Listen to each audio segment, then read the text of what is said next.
Hi, my name's Emily Comark, and this is my introduction module for EDL 853. A little bit about me. My name's Emily Comark. I live 7 miles west of Salina in a little bitty area called Bavaria, Kansas. I'm entering my 10th year in education. I've taught 3rd grade title reading and kindergarten. Most of my career has been as a kindergarten teacher, and it is definitely where I belong. That's my passion. I currently teach at Saline Elementary, which is a small rural school west of Salina. We roughly have about 240 students in our elementary school, which is K-6. Our class sizes kindergarten classes will not exceed 18 students, so we have very small classes. We have a small population of ESOL students and special education. Saline is part of CKCIE, which is the Central Kansas Cooperative for Special Education. We have one certified special education teacher in our building. She services about 20 students, K-6. A little bit about me personally. I'm married to my husband, Jim. We will celebrate our 7th wedding anniversary soon. We have a Labradoodle named Scooter, and like I said, I live on a family farm, so we are currently starting harvest on our family farm, and we have a lot of things going on right now, so it's a very stressful time. But we will see it through. My critical reflection, our school uses a variety of curriculum, and teachers are allowed to modify and change what they need to for student needs. The school provides curriculum guides for math, reading, science, and social studies. The special education teacher works directly with the classroom teachers to use those resources and modify and help us make modifications in the classroom if needed. We do have paraprofessional support in our classrooms as needed per written on the students' IEPs. Teachers often use small groups as a way to meet student needs. We have interventions throughout the building for reading and math. I say interventions, it's intervention slash enrichment, because every student has something, whether it's an enrichment or an intervention. If students are struggling in areas, they're typically referred to a sit team process, and a team discusses interventions or supports for that student. If a student has more severe learning disabilities that can't be supported through our programming, then as a part of CKCIE, they go to a different school in Salina. This solution is not ideal, in my opinion, but I understand the need for that system based on funding and student need. I was fortunate enough to be able to teach in a school in Salina with students who had severe learning disabilities, and they were integrated into our classrooms for different activities, and that was just a valuable, beautiful experience for not only the students with special needs, but the students in, I do not like to call it a regular ed classroom, just students in the classroom that do not have special needs, because that just created a culture of acceptance and understanding and compassion, and I really do miss having that. So that philosophy doesn't really fit my learning or my teaching style, but I understand funding impacts everything. We mostly have a pull-out program in our school right now due to the lack of paraprofessional support, because we don't have very many paraprofessionals, and it's difficult for all of the paras to be pushed into classrooms. As far as my own personal teaching, I do use the district curriculum, but I modify as needed. I teach guided math and guided reading, so I am usually teaching in groups. My whole group lessons are very short, and then my students have, I usually have around 4 different levels of teaching based on where the kids are for reading and math. Intervention and enrichment is for all students in our building for reading and math, so just depending on where they are and what their needs are, they are in a group to assess with that. I feel personally that people are the greatest asset to student success, but I know that funding a para as a resource can be difficult.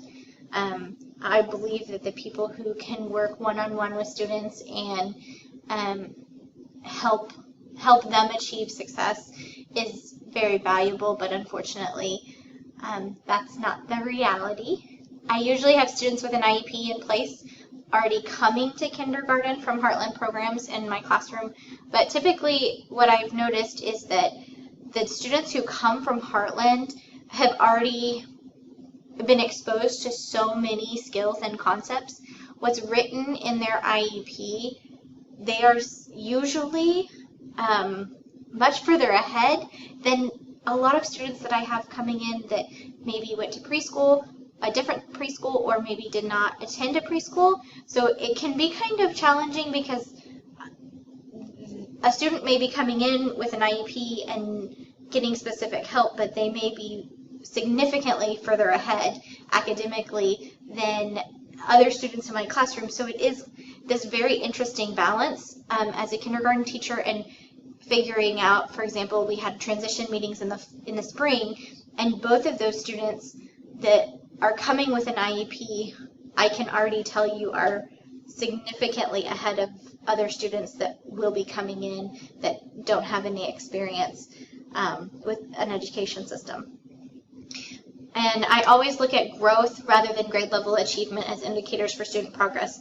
I know several times when I go to a SIT team, we might look at, well, they're not quite on grade level. Well, I understand that, but look at where they started and have they gained, for example, they couldn't write their name in the beginning of the year, and they didn't know any letters or sounds. That's fine, we've been working on it, and they may have gained 7 or 8 letters and sounds by October, even though we've taught them all. They've still made progress. they are still learning they now know how to write their name. They hadn't had any exposure, whereas other students may have had some exposure to letters and sounds, and so they're able to pick those up a little bit more quickly. I see that as growth and not something that we get stuck in as, well, they're not on grade level. I may not be on grade level for certain things either, but I can make progress. And I think that's something that we need to continue to work on as an education system, is that growth mindset. In a perfect world, I would like to see a system where we don't have to, for lack of better terms, ship our severe special needs students to other facilities, because I addressed this earlier, I feel that it's important to everyone for a learning culture and a learning environment. Obviously, we want to make sure that we have the best environment for the special needs student and that they are getting the most valuable education for them. But at the same time, sometimes I feel this lack of attentiveness to their own school and their own community because we have to send them somewhere else. I would plan to increase paraprofessional support and split the education position at our school into a K2 and a 3-6 to assist with the load. 20 students doesn't seem like that much, but when you have IEPs and SIT teams and we're evaluating constantly, it seems like it can be an overwhelming caseload. And also for a special education teacher to be doing modifications and accommodations for a kindergartner, and then in the next 10 minutes they have a 6th grader coming in for assignments and modifications. That's a quick flip. Great. We have a great special education teacher. She does a wonderful job at it, but I truly admire a person who can flip that teaching style very quickly. I would increase resources as far as increasing special curriculums that would help special education students, such as an EdMark program. There's so many programs out there, an Orton-Gillingham method, whatever is going to be the best method for that student. For example, is the student really not going to be a phonics-based learner when it comes to reading because of their diagnosis with autism? Are they going to be more of a whole language learner? What do we need as far as materials and resources to support each kid in what learning style they will have or what they have or where they need? I would like to see more certified individuals for intervention services. This plan, I know, would significantly increase the money needed to gain qualified individuals, so it's impossible.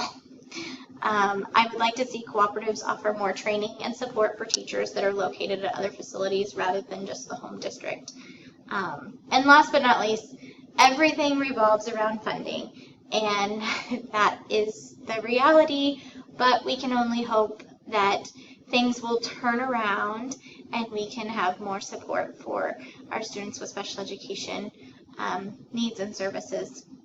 When I taught title reading, I shared an office with a special education teacher, and I really learned a lot about the legal processes as to what she can have a paraprofessional do, what she cannot have a paraprofessional do, what services they can offer, how many minutes she has to write in the IEP, and how she has to structure a schedule wrapped around all of those things. And that was just it was a great experience for me because I learned so much that I had no idea about coming in as a general education teacher.